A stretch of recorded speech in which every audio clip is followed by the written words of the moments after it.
Hello students, welcome to our YouTube channel ABC classes Bhopal. आज के lecture में हम डिस्कस करेंगे मैथ का एक इंटरेस्टिंग टॉपिक है जिसका नाम है ट्रिग्नोमेट्री यानी त्रिकोणमिति। ये चैप्टर यह टॉपिक सभी स्टूडेंट्स के लिए इंपॉर्टेंट है, तो इस वीडियो को आप लोग आखिरी तक जरूर देखना, क्योंकि जीरो लेवल से हम स्टार्ट करेंगे और हाई लेवल तक इसमें चलेंगे। ये लेक्चर नंबर फर्स्ट है ट्रिग्नोमेट्री का, तो ध्यान दीजिएगा।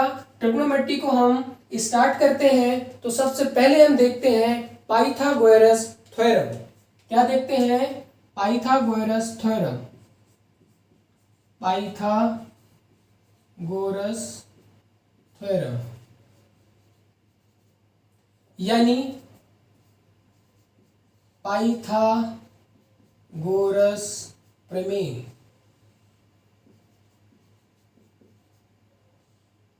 इसे समझते हैं। पाइथागोरस थ्योरम में आप देखे होंगे एक ट्रायंगल बनाते हैं और इस ट्रायंगल का नाम क्या है ये भी देख लेंगे, यानी ए बी सी। एक कोण यानी एक एंगल 90 डिग्री का होगा, तो ये कौन सा ट्रायंगल होगा ये भी देख लेते हैं। तो ये अप्लाई होती हमेशा, लिख लेते हैं अप्लाई, यानी लागू होता है किस पे? राइट एंगल ट्रायंगल यानी समकोण त्रिभुज पर। समकोण त्रिभुज किस पर ये अप्लाई होता है? समकोण त्रिभुज। और समकोण त्रिभुज क्या होता है कि एक कोण 90 डिग्री का होता है। ध्यान दीजिएगा कि 90 डिग्री के जो सामने वाली भुजा होती है या सामने वाली जो साइड होती है उसे हम क्या बोलते हैं? उसे हम बोलते हैं हाइपोटेनियस।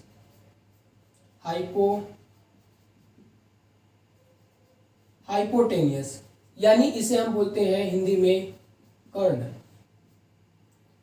इसके बाद एक थीटा होता है, जैसे थीटा, ये एंगल थीटा हो गया, तो थीटा के सामने वाली यानी थीटा के सामने वाली क्या होती है? परपेंडिकुलर। यहां लिख लेते हैं परपेंडिकुलर। परपेंडिकुलर यानी लंब।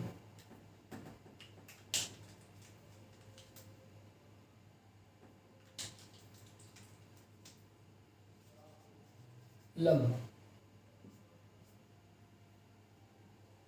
ठीक है।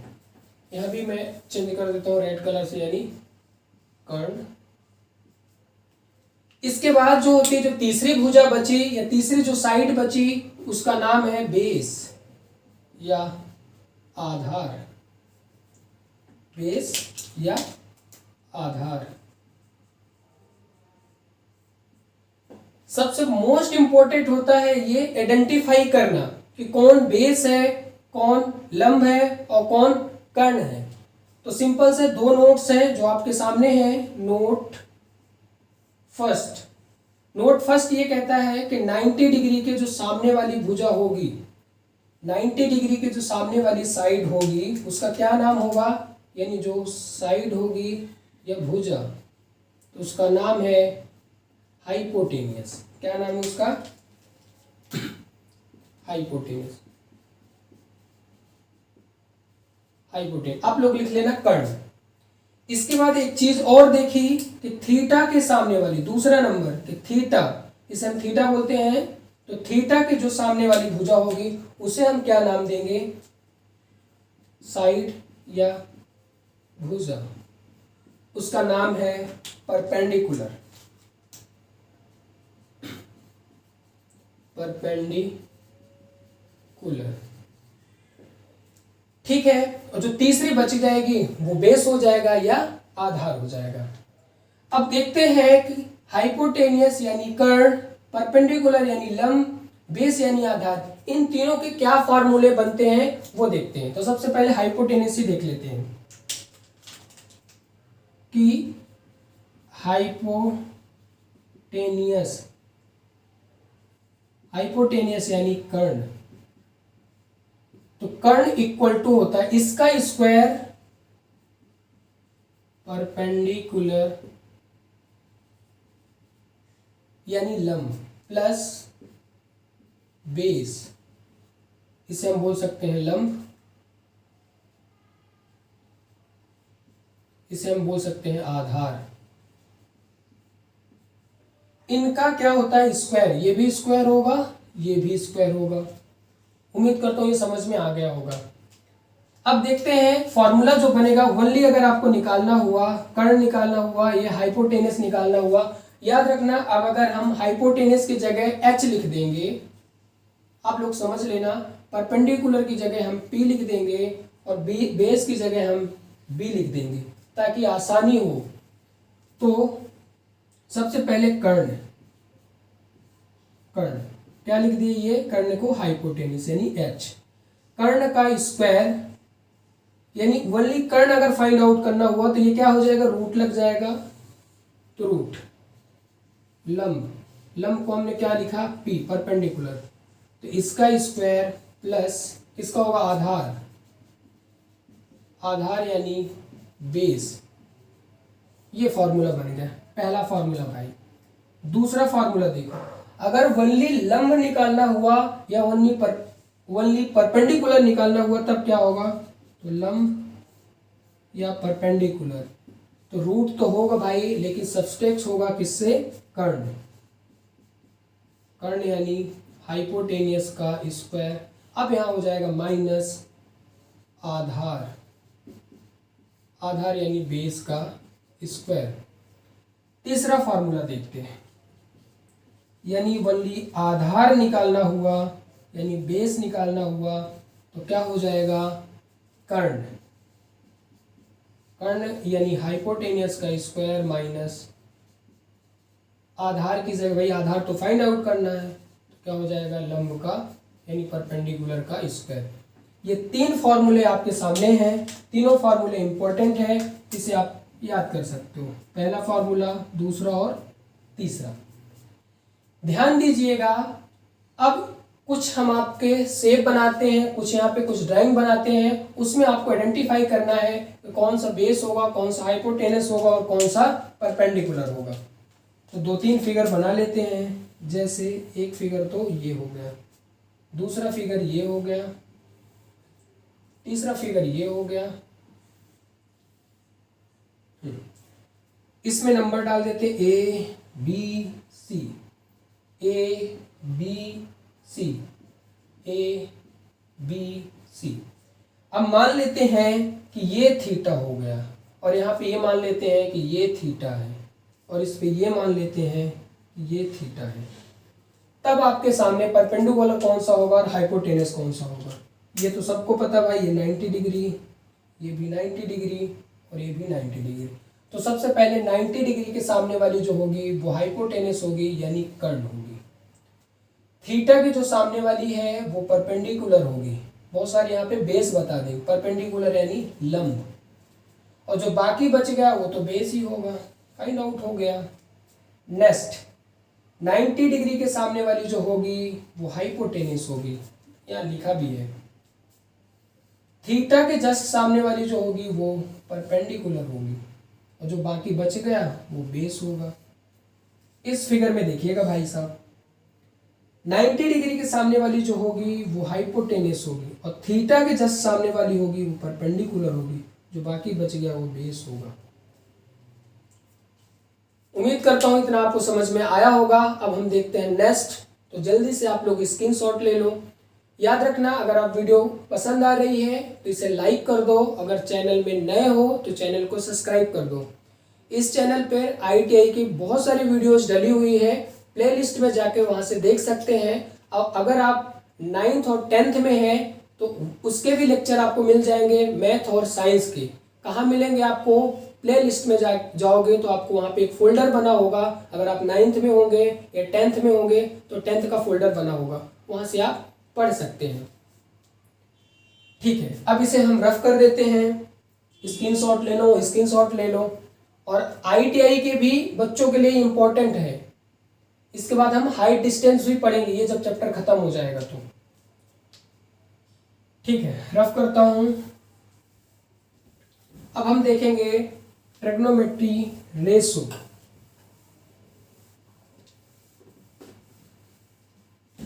ठीक है, वीडियो को जरूर शेयर भी कर देना।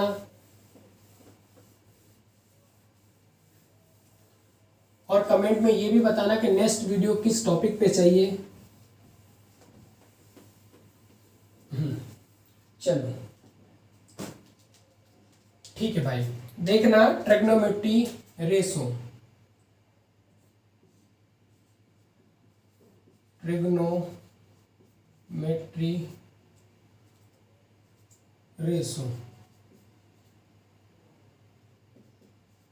यानी त्रिकोणमितीय अनुपात। त्रिकोणमितीय अनुपात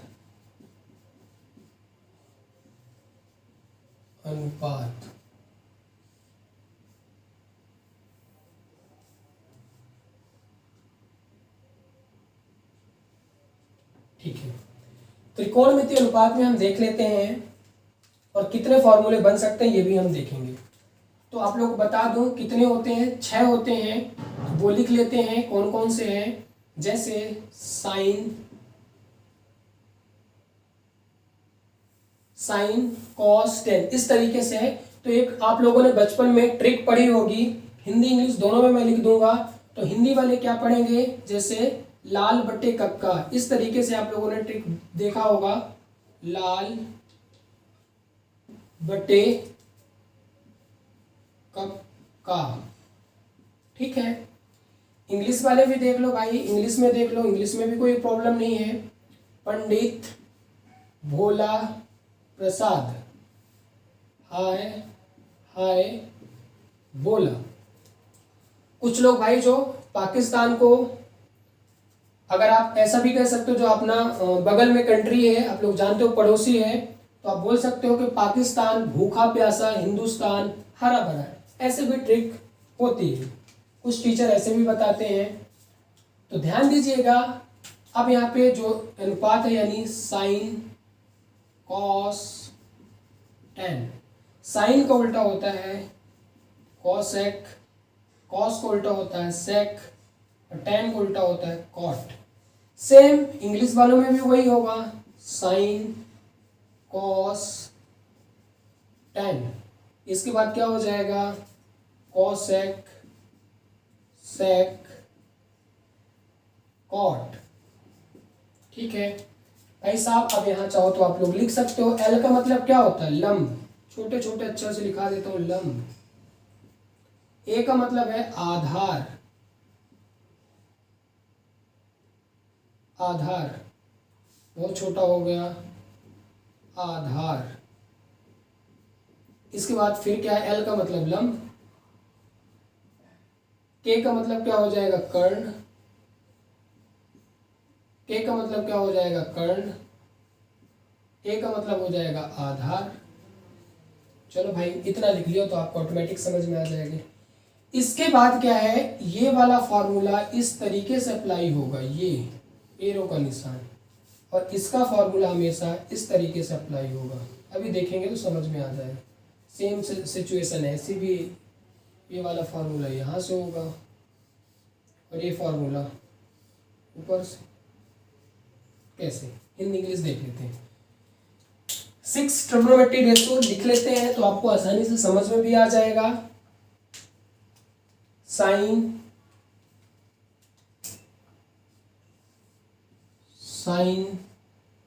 दूसरा कॉस,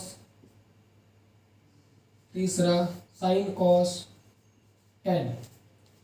फिर फोर्थ है साइन का उल्टा क्या होता है, कॉसेक।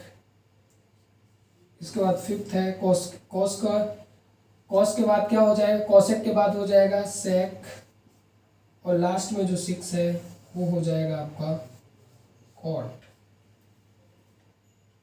देखते हैं फॉर्मूले। तो साइन वाले में क्या है, ध्यान से देखना, हिंदी में देख लो। साइन में L/K, L/K एल का मतलब पहले बता दिया हूँ लंब, और के का मतलब क्या हो जाएगा कर्ण।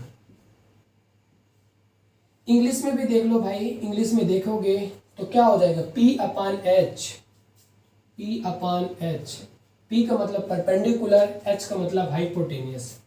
नेक्स्ट कॉस में देखोगे तो कॉस में आधार बट्टे कर्ण, ये एरो का निशान है तो आधार बट्टे कर्ण यानी A अपान के, तो आधार बटे कर्ण। इंग्लिश में भी देख लो भाई, कॉस में बेस अपान हाइपोटेनियस, तो ये लिख लो base upon hypotenuse. Next tan theta देखो, तो टेन थीटा में क्या होगा L upon A, L upon A. L का मतलब है लंब और ए का मतलब है आधार। इंग्लिश में भी लिख लो भाई परपेंडिकुलर अपान बेस, परपेंडिकुलर अपान बेस। इसके बाद जस्ट इसके अपोजिट होते गए, अगर आप जैसे कौशिक देखेंगे तो कर्ण बट्टे लंब, ये एरो का निशान, सेक देखेंगे तो कर्ण बट्टे आधार, कॉट देखेंगे तो आधार बटे लंब। इंग्लिश में भी देख लो भाई, कौशिक में हाइपोटेनियस अपान परपेंडिकुलर, सेक अपान, सेक का क्या हो जाएगा हाइपोटेनियस अपान बेस, कॉट का हो जाएगा बेस अपान परपेंडिकुलर। तो मैं यहीं पे फास्ट लिख देता हूं, आपको समझ में आ गया होगा। कौशिक का इसका जस्ट अपोजिट यानी के अपान एल, के का मतलब होता है कर्ण अपान लंब। इंग्लिश में भी लिख लो भाई H अपान पी यानी हाइपोटेनियस अपान परपेंडिकुलर। सेक का उल्टा क्या हो जाएगा K अपान ए, K अपान ए, K यानी हो जाएगा कर्ण, ए हो जाएगा आधार, के जो हो जाएगा इंग्लिश में हम क्या बोलते हैं के को हाइपोटेनियस, ए को क्या बोलते हैं बेस यानी आधार। कॉट है, कॉट का यानी 10 का अपोजिट होता है तो ए अपान एल, ए क्या हो जाएगा भाई आधार, एल क्या हो जाएगा भाई लंब। इंग्लिश में लिख लो भाई आधार को हम क्या बोलते हैं base, base upon perpendicular P. ये 6 ट्रिग्नोमेट्री रेशो है, इन 6 ट्रिग्नोमेट्री रेशो आपको आनी चाहिए। इसके बाद एक और फार्मूला होता है जो इम्पोर्टेंट है, क्या है, एक है tan थीटा और एक है आपका cot थीटा। तो इसका जो फॉर्मूला होगा वो हो जाएगा tan को उल्टा हो जाए, tan का formula sin theta upon cos theta, cot का क्या हो जाएगा cos theta upon sin theta. ये दोनों इम्पोर्टेंट है, इसमें दोनों फॉर्मूले क्या है ये इम्पोर्टेंट है। ये मैं बॉक्स में बना देता हूँ, ठीक है, इस तरीके से। अब हम क्या देखते हैं कि इनके जो ट्रिग्नोमेट्री रेशो हैं तो इनके क्या क्या फॉर्मूलेज बनते हैं, तो वो भी हम देख लेते हैं। ध्यान से देखिएगा, अगर हमें 6 रेशो और देखना हुआ तो कौन कौन से हैं, क्या क्या है, ये चीजें देखते हैं। यानी अब अपने को अगर साइन देखा हुआ, साइन का अपोजिट होता है,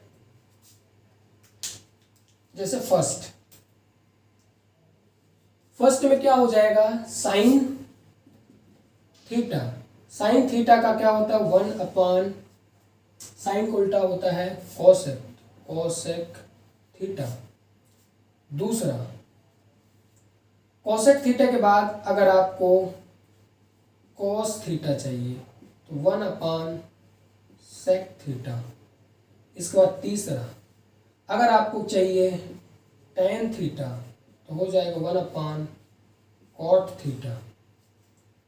इसी प्रकार से अगर आपसे इसका जस्ट अपोजिट भी हुआ तो अपोजिट भी लिख सकते हैं। अगर आपको कॉट चाहिए कॉट थीटा तो क्या हो जाएगा भाई इसका जस्ट अपोजिट, यहीं पे आप लिख सकते हैं कोसेक, कोसेक थीटा चाहिए तो 1 अपान साइन थीटा, साइन थीटा। अगर यहीं पे आपको सेक थीटा चाहिए सेक थीटा तब क्या हो जाएगा 1 अपान कॉस थीटा। अगर यहीं पे कॉट चाहिए तो क्या हो जाएगा 1/tan थीटा। सिंपल है भाई, अपोजिट अपोजिट हो गया, यानी ये अलग है, ये भी अलग है, ये भी अलग है, यानी 6 फॉर्मूले यहाँ से बन गए आपको।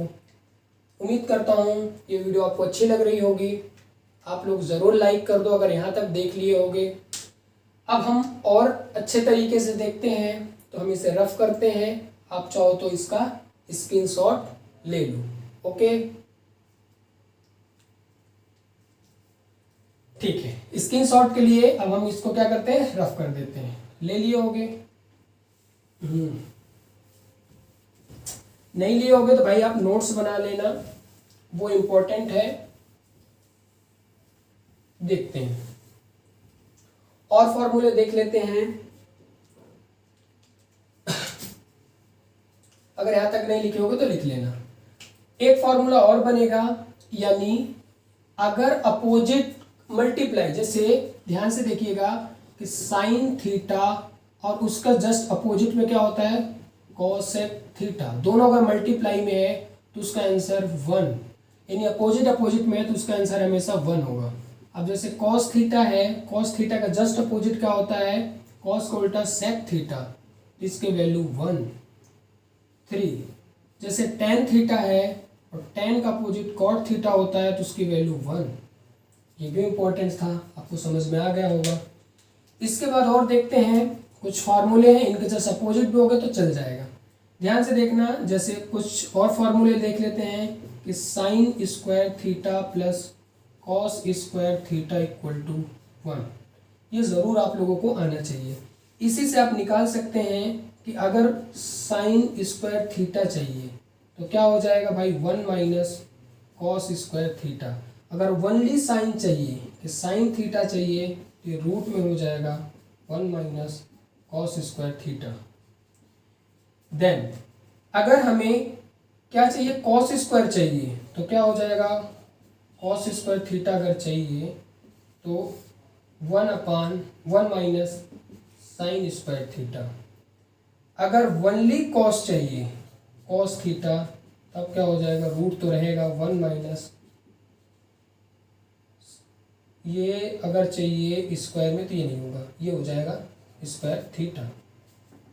ठीक है, अब हम देखते हैं कि कुछ वैल्यूज होती है त्रिकोणमिति रेशो में, जैसे 0 की वैल्यू क्या है, 90 की वैल्यू क्या है, 45 की वैल्यू क्या है, 60 की वैल्यू क्या है, इन्हीं ट्रिकोणमिति रेशो के, यानी 6 जो है, sine cos tan cosec sec cot. इतना आप लोग नोट डाउन कर लो, फिर इधर हम लिखते हैं। यहाँ आप लोग नोट कर लिए होंगे, लिख लिए होंगे। चलो इसके वैल्यू देख लेते हैं, मान देख लेते हैं, बहुत इजी तरीके से देखेंगे।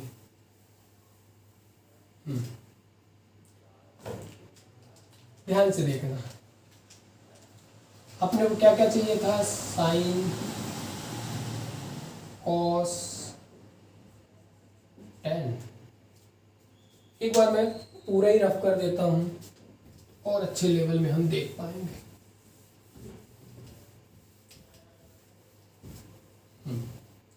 देखना भाई, सारे वैल्यू आपको ऐसे ही याद हो जाएंगे। कैसे, तो देखो, साइन कॉस टेन कॉस। अब ध्यान से देखना, यहाँ पे 0 के बाद 30 के बाद 45 60 और फिर 90। ध्यान दीजिएगा, इसको समझने के लिए मैं कुछ ड्राइंग बना देता हूं ताकि आप लोगों को इजी हो जाए। ये मान लो फिंगर है, ये एक हाथ ही बना देता हूं।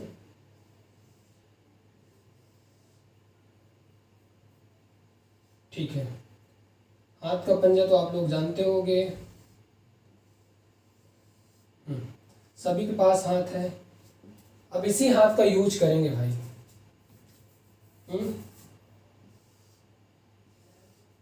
ठीक है, इस हाथ का कैसे यूज करेंगे, मान लेते हैं यहाँ पे 0 30 के बाद क्या हो जाएगा 45 और 60 फिर 90।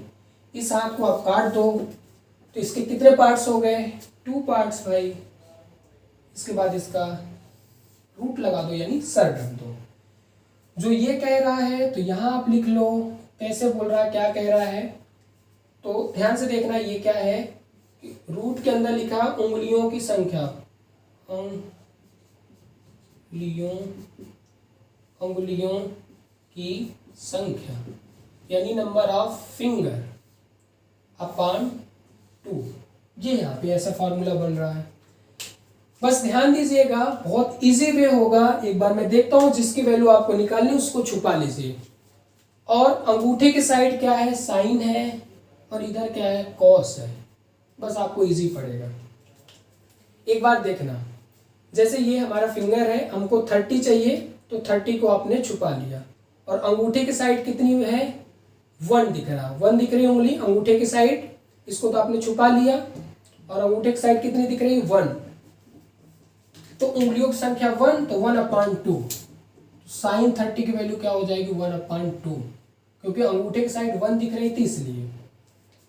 अब ध्यान से देखिएगा कि आपने जब 30 की देखा, अब cos 30 अगर चाहिए, cos 30, तो cos 30 में कितनी फिंगर्स दिख रही हैं? cos 30 में 3 दिख रही है, और रूट भी लगाना है उंगलियों की संख्या रूट में। इसका क्या हो जाएगा? √3/2। भाई उसमें एक उंगली दिख रही थी तो 1/2, तो एक का अगर रूट निकालोगे तो कितना आएगा भाई? 1/2। अगर आपकी 4 फिंगर दिख रही है यानी 4 है तो इसकी वैल्यू हमेशा 2 आएगी। तो 2/2 इसको कट करके 1 निकालोगे। सेम ऐसे ही देखना। 45 को देखोगे तो 45 को आपने ऐसे छुपा लिया। 45 को अगर आपने छुपाया तो कितनी अंगूठे की साइड भी 2 दिख रही है, और फिंगर यानी छोटी वाली उंगली की साइड भी 2 दिख रही है। तो √2/2, √2/2 ये वैल्यू होती। किसी बुक में लिखा रहता 1/√2 भी लिखा होता। इसको कट करोगे तो यही वैल्यू आएगी।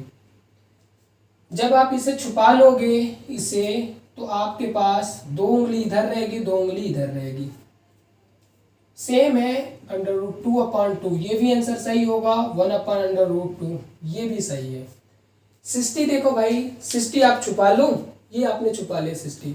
तो अंगूठा यानी साइन की तरफ, साइन 60 की बात कर रहा है तो √3, तो क्या हो जाएगा? √3/2। और उधर कितनी है उंगली? जब इसे 60 छुपाए थे तो 1 थी, तो 1/2 हो जाएगा, 1/2। अब भाई आपने बोलोगे कि सर आपने 0 और 90 का तो बताया ही नहीं। तो अब देखो 0, अंगूठा छुपा लो, 0 का है तो अंगूठे की साइड तो एक भी वैल्यू नहीं है, तो साइन 0 की वैल्यू 0। और 90 की तरफ यानी कॉस की तरफ कितनी उंगली है? 4 उंगली है, 4। तो 4 में कितना हो जाएगा भाई? 4 है तो √4/2, तो 2 आएगा, तो 2/2 कट करोगे तो 1। सेम सिचुएशन इधर भी होगी कि अगर आप 90 को छुपाओगे तो कितनी उंगली दिख रही है? 4 उंगली दिख रही है। अगर आप 90 को छुपा लोगे तो 4 उंगली दिख रही है। किसकी तरफ 4 दिख रही है? अंगूठे की साइड। अंगूठे होता साइन, तो साइन 90 की तरफ 4 उंगली। जब 4 उंगली हो तो उसकी वैल्यू 1। जब 0 उंगली हो, जब कुछ भी ना हो तो उसकी वैल्यू 0। इस तरीके से आप इसे याद कर सकते हैं। इन दोनों में डिवाइड करना, तो इसकी डिवाइड्स करोगे तो इसकी वैल्यू 0। यहाँ पे क्या है ध्यान से देखना, आपको समझने के लिए है, आसान है, जो याद हो जाए। ये एक फॉर्मूला मैंने आपको लिखाया था, तो यहाँ नीचे भी 2 है, ये 2 कट गया। ऊपर क्या है? 1, नीचे क्या है? √3, यही होता है। ये दोनों वैल्यू सेम है तो सेम वैल्यू कट जाएंगी, तो क्या हो जाएगा? 1। इसमें √3 ऊपर है, 2 कट गया, 2 कट गया, √3। इन दोनों में क्या हो जाएगा? नॉट डिफाइंड, यानी परिभाषित नहीं है। परिभाषित